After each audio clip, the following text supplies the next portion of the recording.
Messieurs, je sais que vous connaissez tous les détails. Regardez bien ceci. Rien de bien compliqué. Il faut détruire les stations radars.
Bonjour à toutes et à tous. Après cette brève introduction, je souhaitais vous emmener découvrir aujourd'hui les restes historiques en mer d'un avion américain de légende considéré comme le meilleur de sa génération et abattu sur nos côtes varoises lors du dernier conflit mondial. Ceci s'est déroulé justement lors d'une attaque à basse altitude d'un objectif, un special target comme disaient à l'époque les Alliés, revêtant un caractère essentiel pour le bon déroulement à venir du débarquement de Provence prévu dans seulement 3 jours, nom de code Opération Dragoon. Cette campagne de suppression d'objectifs, initiée depuis le 10 août, sera en fait ajournée pour des questions météorologiques défavorables. Elle sera dès lors confiée dès le lendemain, le vendredi 11 août, au général Cannon qui fera effectuer à ses appareils près de 146 sorties tactiques sur les 12 principales stations radars de la côte méditerranéenne pour ses P-47 Thunderbolt et autres Spitfire. L'objectif de ces missions est très simple, il faut rendre l'ennemi sourd, aveugle et surtout muet. La mission du jour ne sera pas un échec, mais elle ne peut pas être véritablement considérée non plus comme un véritable succès. Et c'est ainsi que rentrera en scène le fameux 332e Fighter Group, basé à l'époque à Ramitelli en Italie. Ils sont ainsi appelés par leur état-major à traiter également les mêmes objectifs que la veille, mais cette fois-ci le mot d'ordre donné, il faut se débarrasser une fois pour toutes, définitivement, de ces satanés radars allemands sur nos côtes varoises. Surtout qu'à cette date, la plupart des convois de navires alliés commençaient déjà à faire route afin de se rassembler de toutes parts en Méditerranée. Il était donc primordial de pouvoir dissimuler la présence de cette flotte aux yeux et aux oreilles des Allemands. La particularité de ce 332e Fighter Group est qu'il est composé uniquement d'Afro-Américains qui le constituent à tous ses niveaux, du cuisinier en passant par les mécaniciens, bien entendu aux pilotes et aux chefs d'escadrille, tout ceci à une époque où la ségrégation raciale est la norme aux États-Unis. Et bien entendu, cela s'applique également au sein de son armée. Les missions habituellement attribuées à ce groupe étaient essentiellement de l'escorte de bombardiers. Mais en ce 12 août 1944, ils vont enfin pouvoir montrer leur capacité à combattre également en profitant de cette mission de mitraillage à basse altitude. Considérée comme particulièrement risquée, cette mission allait montrer aux yeux de tous, mais surtout auprès de leurs détracteurs au sein de l'armée, de leurs réelles compétences en tant que pilote de chasse. D'ailleurs, toute cette épopée est assez fidèlement retranscrite dans un film qui s'appelle Red Tails, produit par George Lucas en 2012 et dont je vous invite vivement à aller le regarder si vous ne le connaissiez pas encore. La mission du jour, d'une importance stratégique majeure, se concentrera plus particulièrement sur la base radar du Pradé. Il s'agit là de l'ancienne batterie française, appelée la batterie de Carqueiranne et rebaptisée la station Troutan durant l'occupation allemande. En effet, cette importance vient principalement de sa localisation. Elle se trouve plus près de la zone du débarquement à venir. Mais la flaque mise en place sur ce site, afin de la défendre ce jour-là, va être d'une redoutable efficacité. Celle-ci justement causera la perte de 2 appareils de ce 332e Fighter Group assignés à cet objectif. L'un d'eux repose toujours actuellement par 54 mètres de fond entre la fourmique de Carqueiranne et la pointe d'Escampo Barrio à Gien. Ce sera donc le sujet de ce 12e tuto de site de plongée consacré au P-51 Mustang de Gien. Le P-51 Mustang était un avion de chasse américain conçu par la société North American Aviation, développé dans les années 40, afin de répondre à un besoin urgent de pouvoir opposer un avion performant aux Messerschmitt 109 et autres Focke-Wulf 190. Propulsé au début par le moteur Allison V17010 sur la version C du Mustang qui nous intéresse pour ce tuto du jour, celui-ci n'était pas la version la plus aboutie de cet appareil, et il fallut attendre le moteur Rolls-Royce Merlin pour que le P-51 devienne enfin le meilleur appareil de supériorité aérienne de son époque. D'une envergure de 11,3 m pour 9,80 m de long et 4,17 m de haut, il était doté d'une très grande maniabilité et d'une impressionnante puissance.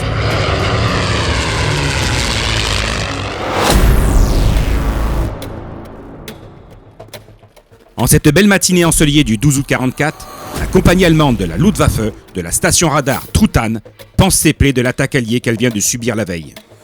La station est encore parfaitement opérationnelle, car les Alliés ont attaqué la veille le nord de la colline, le poste avancé du fort de la Colle Noire, et n'ont donc pas rempli l'objectif du jour. C'est donc tout naturellement que la station Truthahn s'attend à une nouvelle visite prochainement. Afin de protéger au mieux ces deux énormes radars Würzburg de détection aérienne, couplés à ses deux Freyas et son Wassermann pour la détection marine, les 9 batteries de flak de 20 mm sont en alerte maximale. C'est ainsi que le destin de notre pilote, le second lieutenant Robert Daniels Jr., âgé seulement de 26 ans au moment des faits, se trouvera à ce moment scellé à tout jamais.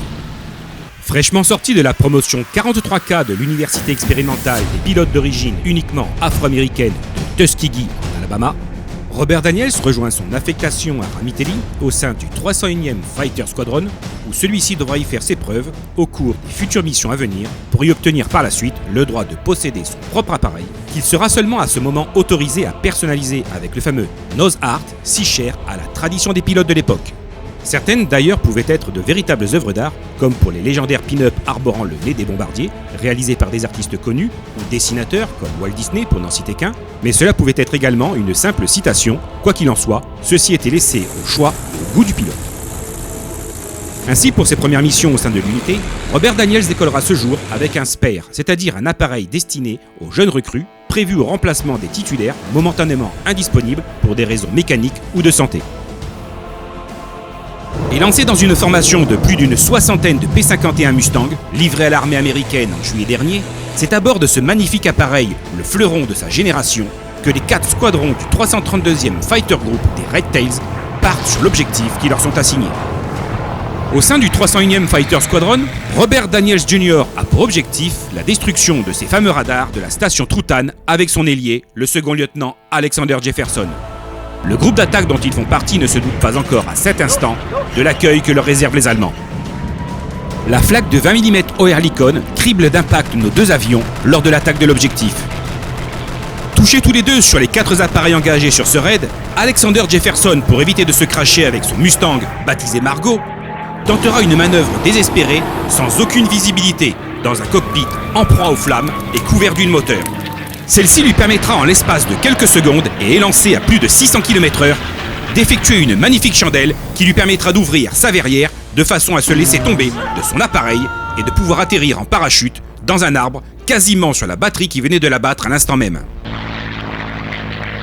Quant à notre pilote, Robert Daniels, pendant ce temps, lui aussi en très mauvaise posture et ne possédant pas encore pour sa part l'expérience du pilotage de Jefferson, qui en était ce jour-là à sa 19e mission, préférera quant à lui tenter sa chance en amérissant au large de la pointe d'Escampo Barriou à Gien. Car rappelons-le, à cette époque, le siège éjectable n'existait pas encore et la manœuvre effectuée à l'instant par Jefferson exigeait beaucoup d'audace et de sang-froid.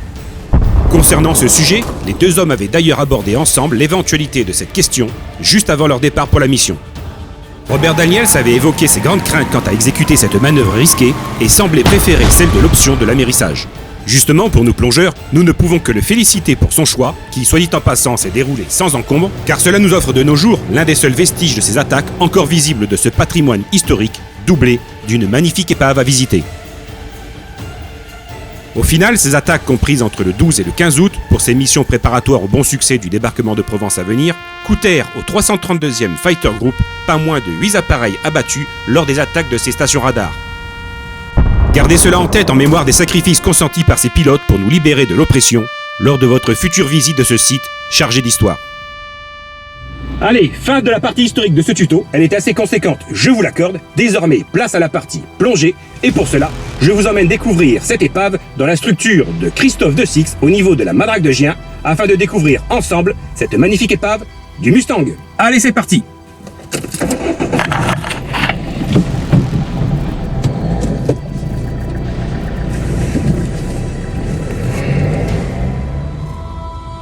L'intérêt premier de venir découvrir cette épave chez Ulysse Plongée, parmi la multitude de structures proposant cette sortie, c'est avant tout de venir faire la rencontre de Christophe de Six, l'inventeur de cette épave, avec son ami Christophe Claparède. En 1987, les deux hommes sont appelés pour dégager le chalut d'un pêcheur local, pris au piège d'un obstacle inconnu dans le secteur est de la fourmigue de Carqueiranne. Ceux-ci ne tardèrent pas longtemps à s'apercevoir qu'il ne s'agissait donc pas d'une roche isolée, mais bien au contraire de la partie avant de notre appareil qu'ils venaient de découvrir à ce moment-là. Dès lors, le site fut proposé à la plongée loisir, mais une question restait toujours en suspens. Où se trouve désormais la queue de cet appareil incomplet? Une partie de notre énigme était détenue par un chalutier de Sanary qui déclara 2 ans plus tôt avoir déplacé un objet prisonnier de son chalut depuis la pointe d'Escampo Barriou à sa position actuelle. Dès lors, les recherches se concentrèrent dans ce secteur, considéré comme le lieu théorique du crash. Pendant ce temps, c'est en 2005 que l'épave et son histoire fut enfin identifiée définitivement, grâce à ce numéro, le Radio Call Number. Il était fixé sur le tableau de bord de l'appareil. Cette série de chiffres, véritable mine d'informations, nous dévoile l'identité complète et la vie militaire de cet avion. Malgré tout, pour les puristes, il subsistera toujours un léger doute sur son identité. Car comme je vous l'ai expliqué précédemment, Robert Daniels, en tant que jeune recrue, n'avait toujours pas d'appareil attitré. Ainsi donc se spare identifié grâce à ces numéros, véritable avion Joker de la base de Ramitelli et perdu dans ce secteur précis, ne peut être qu'en toute logique l'avion abattu ce jour de Robert Daniels. La réalité historique de l'appartenance de cet avion au 332e Fighter Group rendait du coup la réunification de ces deux morceaux comme indispensable, et ceci a pu être réalisé en 2011. D'autant plus sachant que la queue de ces avions était véritablement symbolique. D'ailleurs, celles-ci sont à l'origine du surnom de l'unité, appelée les Red Tails. Peintes en rouge, elles avaient pour but d'être identifiées aux yeux de tous comme l'appartenance au Tuskegee Airmen du 332e Fighter Group. L'organisation d'une plongée sur le Mustang est toujours délicate. Déjà de par sa localisation dans une zone très fréquentée à la circulation maritime, les courants également, très difficilement anticipables, mais surtout à son exposition au vent dominant qu'est le Mistral dans notre région.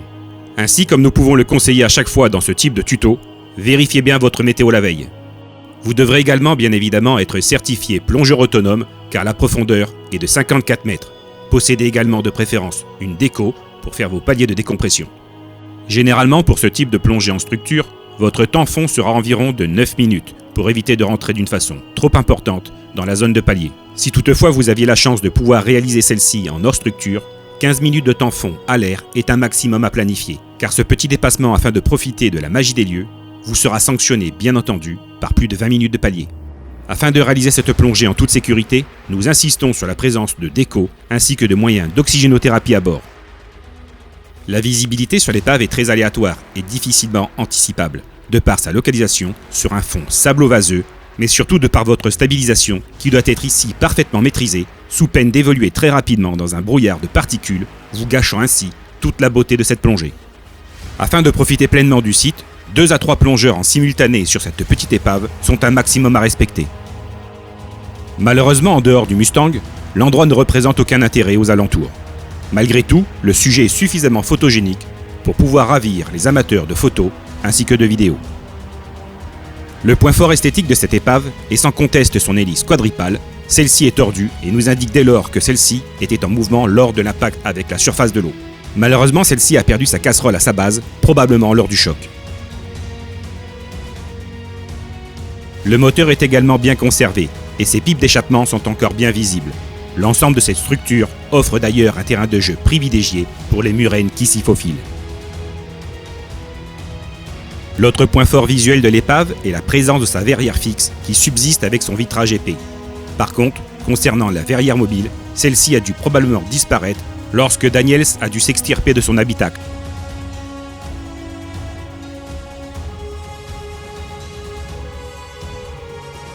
Dans l'habitacle, le tableau de bord est absent, ainsi que le manche à balai. Probablement ceux-ci ont dû être récupérés.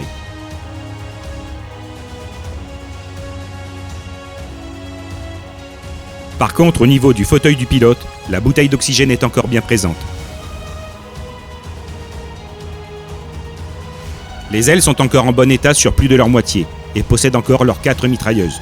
Malheureusement, au bout de celles-ci, les ravages des encres ont déjà fait leur œuvre. Il serait peut-être judicieux de pouvoir placer ici un mouillage fixe afin de préserver ce patrimoine historique.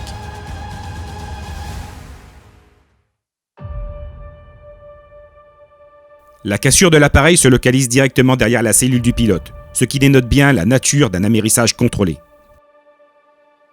On peut également y constater la place vide du volumineux réservoir en matière souple qui équipait ce type d'avion.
Même si l'épave est assez peu concrétionnée sur ce fond de sable pauvre en faune et en flore, il n'est néanmoins pas rare d'y faire de belles rencontres régulièrement.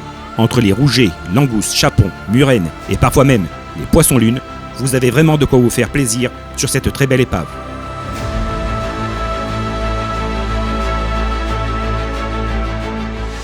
Allez, le temps fond imparti pour cette plongée est enfin terminé, il est temps de remonter à la surface.